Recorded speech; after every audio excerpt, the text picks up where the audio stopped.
Olá, então estamos começando mais uma sessão do curso de Extensão em Família na Sociedade Contemporânea, que é uma parceria da Diocese de Jequié com o Instituto da Família e com a Universidade Católica do Salvador.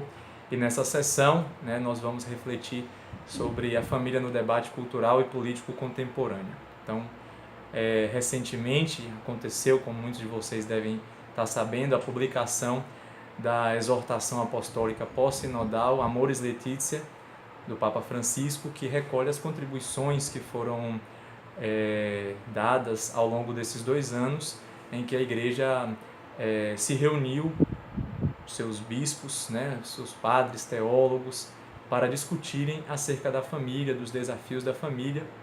Então, um sínodo extraordinário no ano de 2014, o sínodo ordinário em 2015, e das contribuições, da relatio, da relação das contribuições colhidas ao longo desse período, o Papa então resolveu escrever esse documento. Como o segundo capítulo fala sobre a realidade e os desafios da família, nós acreditamos que nada melhor do que começar a nossa sessão retomando isso, tendo em vista que foi construída a partir, sim, dos padres, dos bispos de vários lugares do mundo, mas também, se nós nos lembrarmos que as contribuições foram pedidas a todas as igrejas particulares no Brasil.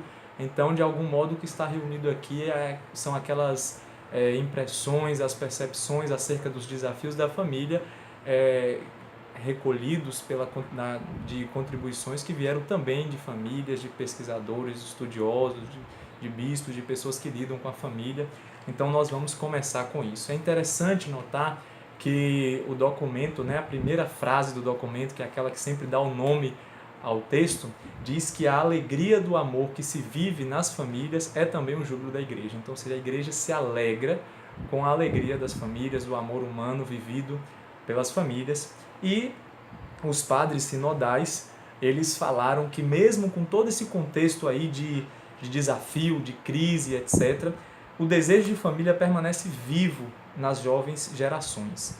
Então, o anúncio cristão que diz respeito à família é uma boa notícia. Aqui a gente tem um primeiro ponto, ou seja, a família não é um problema, a família não é uma fonte de males, a família não é uma instituição em crise, a família não é um resquício de sociedades tradicionais. A família é uma boa notícia, é um evangelho, é uma boa nova que a igreja sente o dever de anunciar ao mundo, Então, esse é um ponto importante. Então, o Papa já dá aqui uma chave de leitura, Falar de família na sociedade contemporânea, sim, é falar de crise, é falar de desafios, mas é falar também de uma novidade, é falar de uma boa notícia. Então, ele alerta logo no ponto 2 que os debates que têm lugar nos meios de comunicação, ou nas publicações, nos textos, nos livros, e mesmo entre padres, entre agentes de pastoral, vão desde um desenfreado desejo de mudança, de mudar tudo, sem uma suficiente reflexão ou fundamentação, até uma atitude que pretende resolver tudo através da aplicação de normas gerais ou deduzindo conclusões excessivas de algumas reflexões teológicas. O que o Papa quer dizer com isso? Ele quer dizer que existem excessos nessa reflexão, ou pessoas que pensam a reflexão sobre família como simplesmente colocar em prática, relembrar, recordar as regras, as leis acerca do matrimônio, o que o direito canônico, por exemplo, diz, ou outros que os meios de comunicação são os grandes representantes disso, que é aquele desejo de mudança constante, Não, tem que mudar a concepção. Então o Papa fala que há uma falta de clareza, falta de razoabilidade, nós diríamos, nessas duas posições. Então ele quer tomar um outro caminho, nem falar que a família precisa mudar tudo, porque a nova sociedade demanda outras conformações, outras organizações familiares, nem também acreditar que o problema, os desafios e a crise da família se resolva com a aplicação de normas. Depois ele fala também, ainda nessa introdução, nós não chegamos ainda no capítulo que nós vamos dedicar a maior parte da nossa atenção, mas ainda nessa introdução, no ponto 5, ele diz que essa exortação, a Amoris Laetitia, tem um significado muito especial nesse ano jubilar da misericórdia. E ele fala isso por quê? Em primeiro lugar, porque ele acredita que essa exortação é uma proposta para as famílias cristãs que se estimule a apreciar os dons do matrimônio e da família e a manter um amor forte e cheio de valores como a generosidade, o compromisso, a fidelidade e a paciência. Então, por isso, ela ganha um significado especial nesse ano da misericórdia. Primeiro por isso, ou seja, porque é uma proposta para as famílias aprofundarem a vida familiar, pensando a vida familiar como espaço de cultivar valores como a generosidade, como o compromisso, como a fidelidade, a paciência, que são, de alguma forma, ações misericordiosas que os membros da família podem praticar uns para com os outros. Depois ele fala que, em segundo lugar, ela tem um significado especial nesse ano porque ela se propõe a encorajar todos a serem sinais de misericórdia e proximidade para a vida familiar, onde esta não se realize perfeitamente ou não se desenrole em paz e alegria. Então, todos nós somos chamados a viver a experiência da misericórdia para com as famílias, especialmente com aquelas famílias que, por diversas razões, não conseguem viver a experiência, a vida familiar na paz e na alegria. Então, temos que ser uma presença misericordiosa para com estas famílias. Então, assim o Papa abre esse documento e vai logo de início, no primeiro capítulo, buscar luz na palavra de Deus para compreender a família, o significado da família, qual o desígnio de Deus acerca do matrimônio e da família.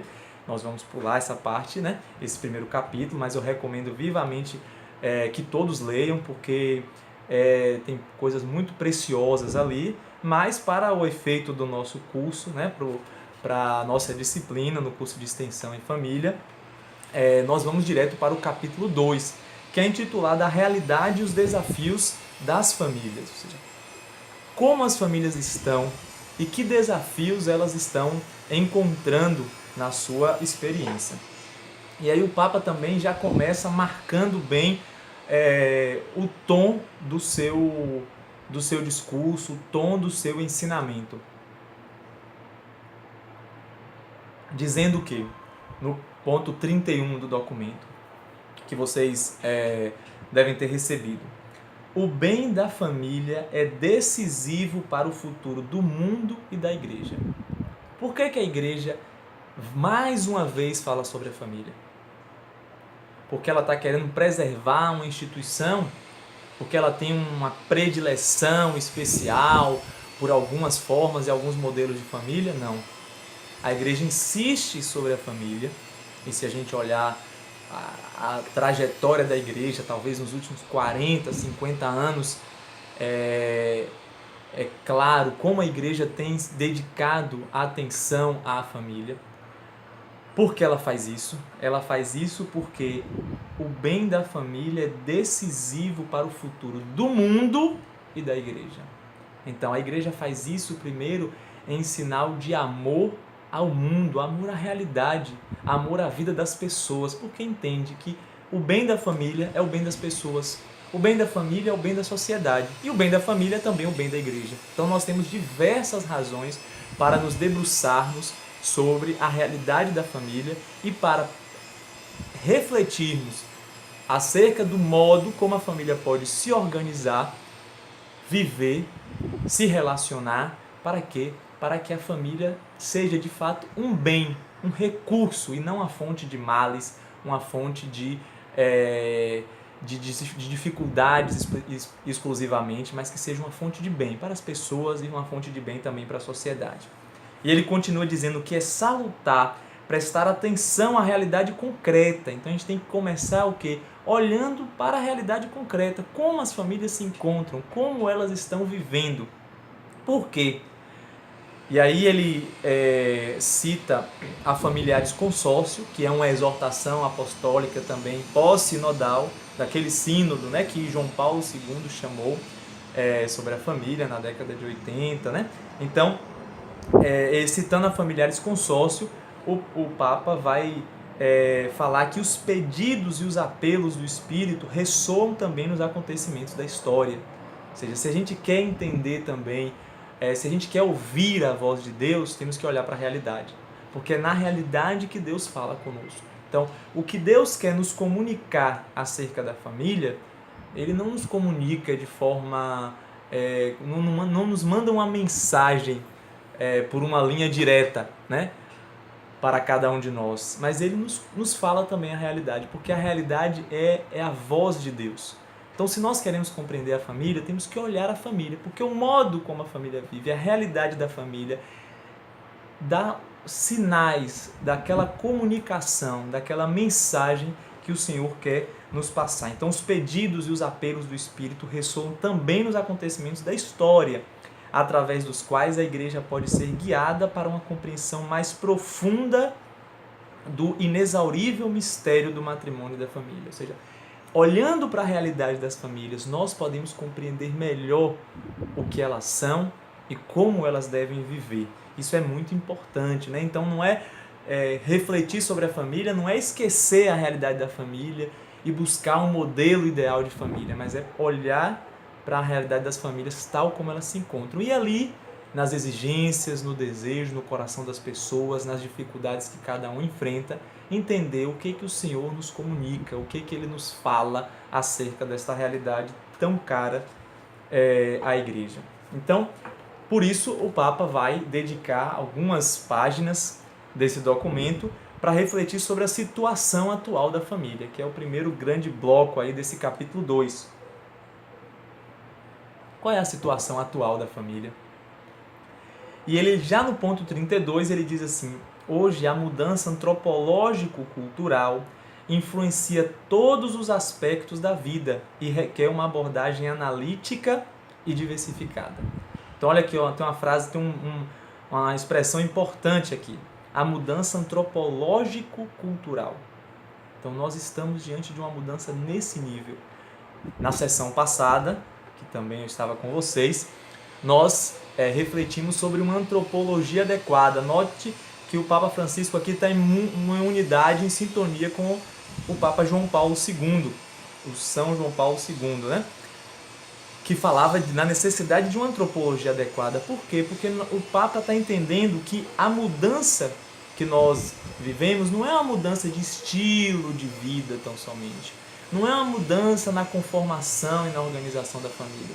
Nós estamos diante de uma mudança de tipo antropológico, ou seja, a mutação ela é antropológica. O que está em mudança é a concepção de homem. Estamos diante de uma cultura que propõe uma concepção, certos valores acerca da vida humana que são distintos daqueles que estão na tradição da nossa sociedade e daqueles que são propostos no Evangelho, nas Sagradas Escrituras e etc. Então, a mudança é uma mudança cultural, é no modo, são os valores que se vive, é a concepção de homem que está em mudança. Então, nós temos que partir disso, ou seja, poderíamos dizer, o buraco é mais embaixo, né? Ou seja, o problema da família não está só na família, está no que é o homem. Porque se há uma confusão acerca da realidade da família, é porque antes há uma confusão acerca do que é o ser humano. Ou seja, essa pergunta, essa grande pergunta que nós somos, né? Quem somos? Quem sou eu, né? Tem uma música de Caetano Veloso que ele fala, né? A música Cajuína, ele fala: existirmos, a que será que se destina? Né? Então esse é o grande drama, essa é a grande questão para a qual o homem contemporâneo não encontra uma resposta satisfatória, uma resposta adequada na cultura em que ele vive. Então o Papa se dá conta também desta realidade, né? A realidade doméstica, ele fala, para entender um pouco essa mudança antropológico-cultural, essa mudança na concepção de homem, essa mudança que nós experimentamos na cultura, né?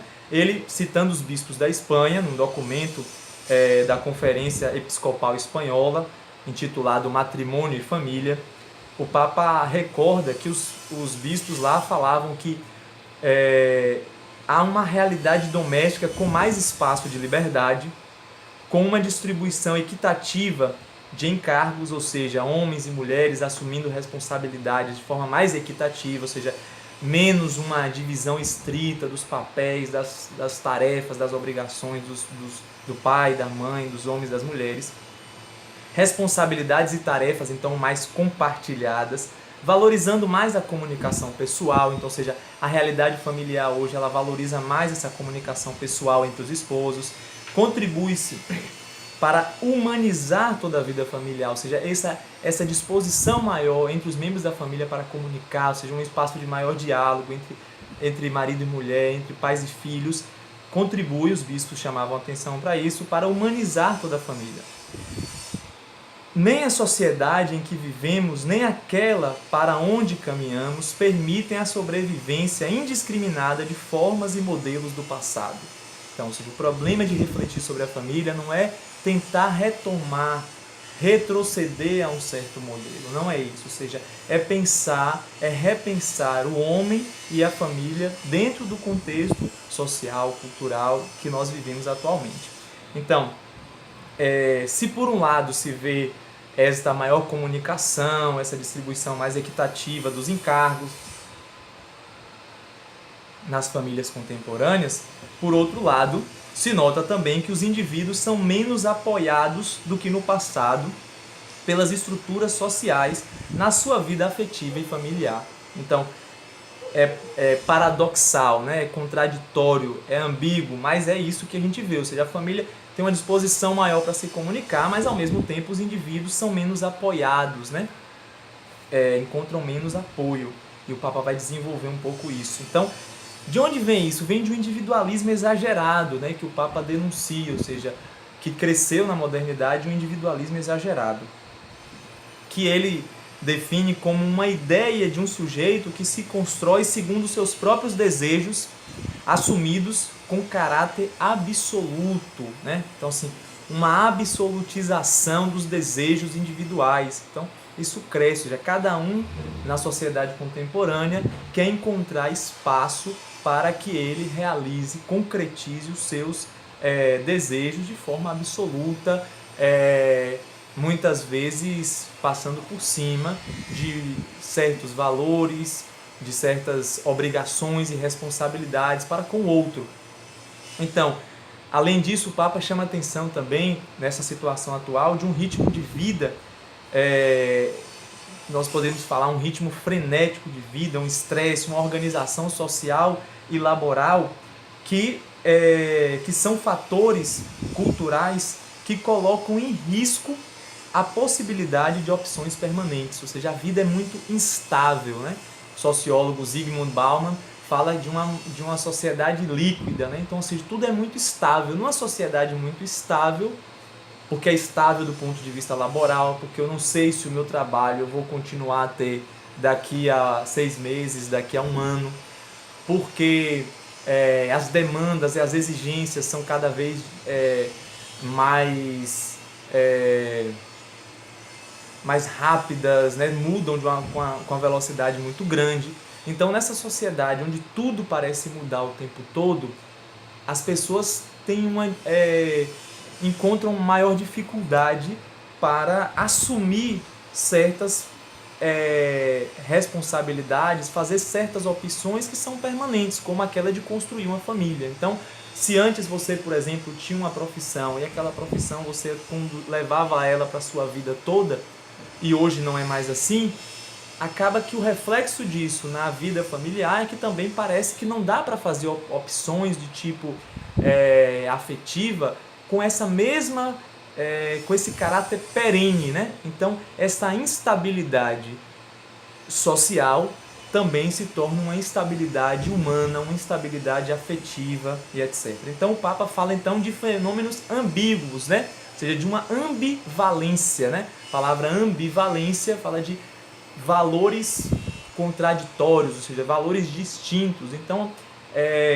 nós vivemos numa sociedade também ambivalente. A liberdade de escolher, o Papa também menciona, né?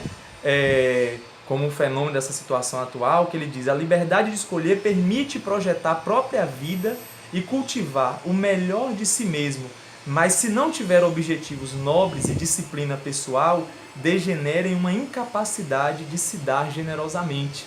Então, uma outra palavra que parece ser uma marca da modernidade, mas alguns autores já questionam isso, né? Alguns chegaram a pensar a própria história, né? Um filósofo, Benedetto Croce, falava que a história é a história da liberdade, né? E já outros pensadores questionam esta afirmação. Parece, né? Muitas vezes parece que a nossa sociedade é uma sociedade mais livre, né? Só que essa liberdade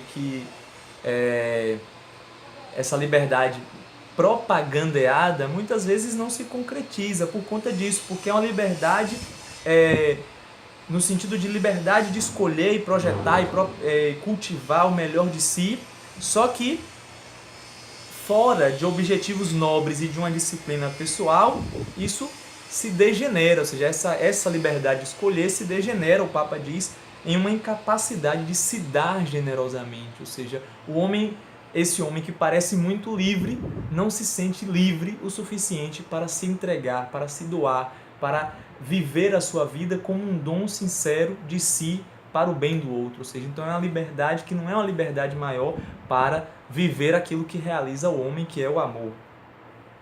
Porque implica essa doação generosa, né? Então, assim, isso também tem uma repercussão, por exemplo, dos filhos, né? Ou seja, o medo dos casais de se abrirem aos filhos.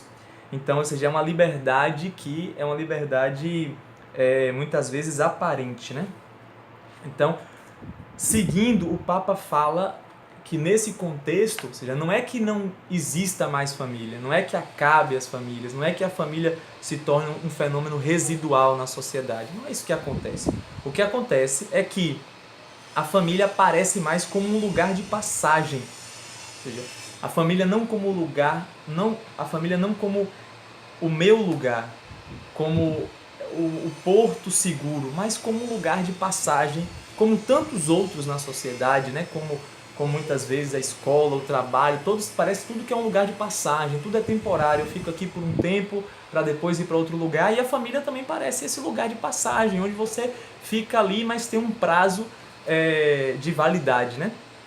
Então, ele diz, hoje é fácil confundir a liberdade genuína com a ideia de que cada um julga como lhe parece, como se para além dos indivíduos não houvessem verdades, valores, princípios que nos guiam, como se tudo fosse igual e tudo se devesse permitir. Ou seja, mais uma vez o Papa insistindo sobre essa concepção equivocada de liberdade que é difundida na sociedade contemporânea. Nesse contexto, o ideal matrimonial como um compromisso de exclusividade, de um amor exclusivo, de um amor estável, acaba por ser destruído pelas convivências contingentes ou pelos caprichos da sensibilidade. Então você tem a difusão de relações contingentes, ocasionais, relações de situação, e não aquela relação que é própria do matrimônio e que a vida familiar exige, que é a estabilidade, a exclusividade do amor. Teme-se a solidão. Então, o temor da solidão continua e por isso as pessoas continuam se buscando, estabelecendo relações. Não é que as pessoas se fecham em si, não, as pessoas continuam se relacionando. Teme-se a solidão, deseja-se um espaço de proteção e fidelidade, por isso o desejo de família permanece vivo, mas, ao mesmo tempo, cresce o medo de ficar encurralado em uma relação que possa adiar a satisfação das aspirações pessoais. Então, ou seja, ao mesmo tempo que as pessoas querem estar ao lado de alguém, querem cultivar relacionamentos, também têm medo de viver o relacionamento não como um recurso, mas como uma amarra, como algo que nos aprisiona e nos impede de uma satisfação e da realização daquelas nossas aspirações. Então, o Papa diz que, como cristãos, não podemos renunciar a propor o matrimônio. Isso é um chamado de atenção importante, porque muitas pessoas, mesmo cristãos, começam a pensar, olha, não dá mais, é difícil, né? Como propor o matrimônio nessa sociedade? O Papa fala, não, nós não podemos renunciar a propor o matrimônio, para não contradizer a sensibilidade atual, né? Porque dentro dessa sensibilidade atual, desse mundo líquido, desse mundo instável, como propor é razoável, continua valendo a pena propor o matrimônio, propor um vínculo estável, um vínculo exclusivo? Então o Papa fala, nós não podemos renunciar, ou por achar que estamos contradizendo a sensibilidade atual, ou para estar na moda, ou por sentirmos inferiores face ao descalabro moral e humano, né? Então não podemos deixar. E por que não podemos deixar? Essa é uma pergunta interessante, né? Por que devemos continuar a propor o matrimônio? Devemos continuar a propor o matrimônio porque o matrimônio responde às exigências do coração humano. Porque o homem se realiza no amor. Mesmo num contexto social, cultural, antropológico, diríamos, em que se valoriza um certo individualismo, em que o homem já enxerga o vínculo como uma amarra ou como ou onde você não acredita na possibilidade mais de assumir compromissos perenes, porque tudo parece líquido, tudo parece fluido na sociedade contemporânea, mas o coração do homem não muda, né? Então, se a cultura mudou, se a concepção de homem mudou, o coração do homem permanece o mesmo. E o coração do homem permanece exigindo e desejando uma relação que é uma relação de doação, de entrega, uma relação de amor.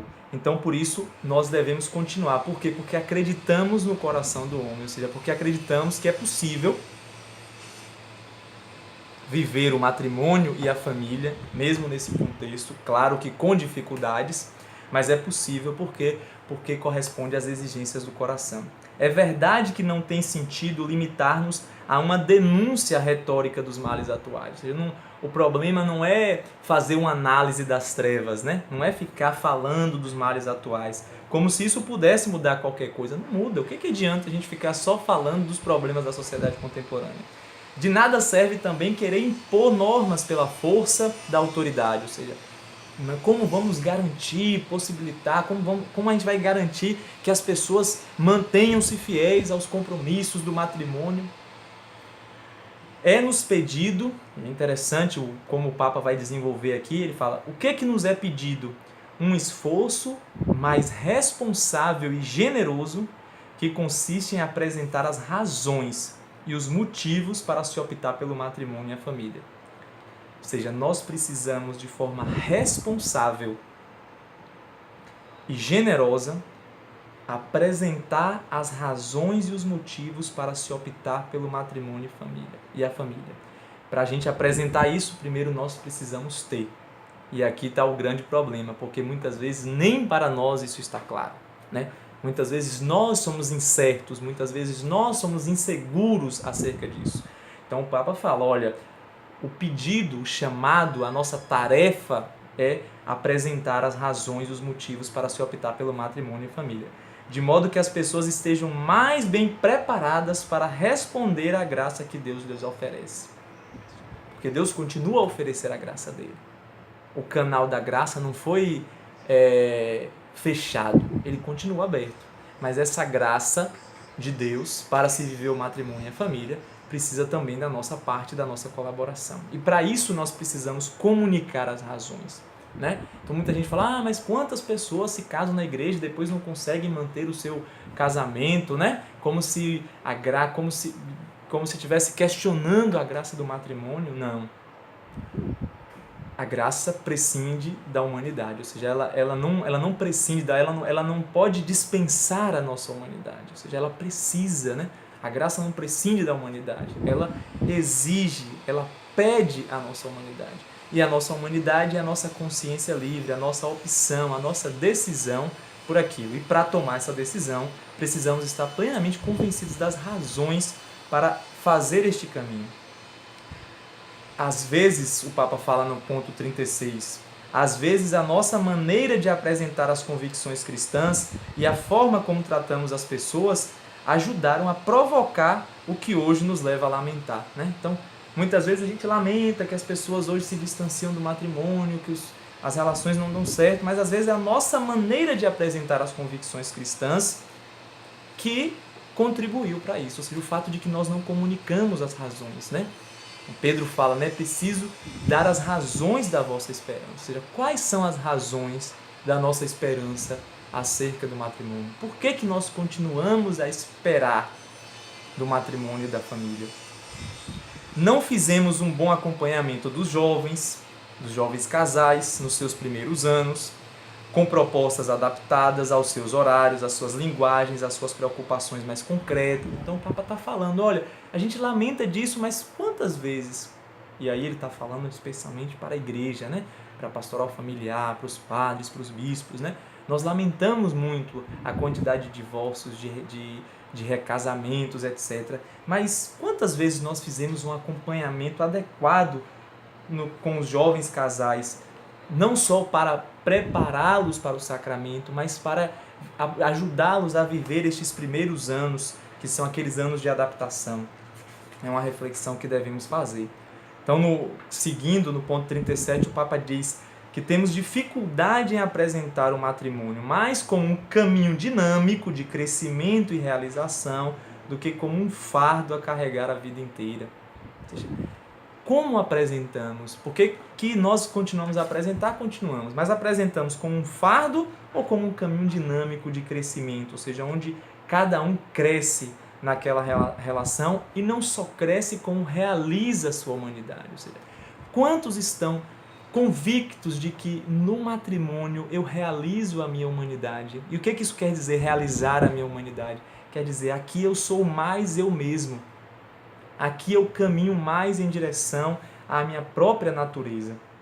Então somos chamados, o Papa fala, a formar as consciências, não a substituí-las. Nós não podemos nos colocar na consciência das pessoas, mas nós somos chamados a formar esta consciência das pessoas, né? Ajudar as pessoas a ir construindo a sua consciência acerca do matrimônio e da família.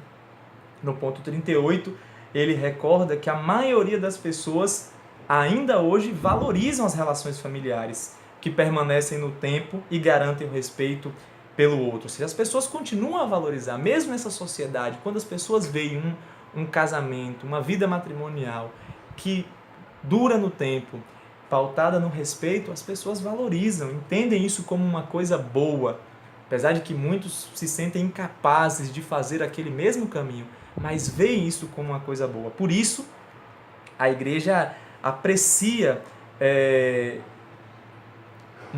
muitas pessoas apreciam, muitas pessoas reconhecem o fato de que a igreja ofereça espaços de apoio, de aconselhamento sobre questões relacionadas com o crescimento no amor, a superação dos conflitos, a educação dos filhos. Então as pessoas valorizam. Mesmo as pessoas que estão vivendo nessa sociedade, elas estão convictas de que é possível ajudar essa família. E quando a igreja promove isso, as pessoas ficam contentes, né? As pessoas ficam felizes de saber que isso acontece. E aí o Papa fala duas coisas importantes aqui. Ele fala, muitas pessoas, e às vezes a gente não se dá conta disso, muitas pessoas estimam, valorizam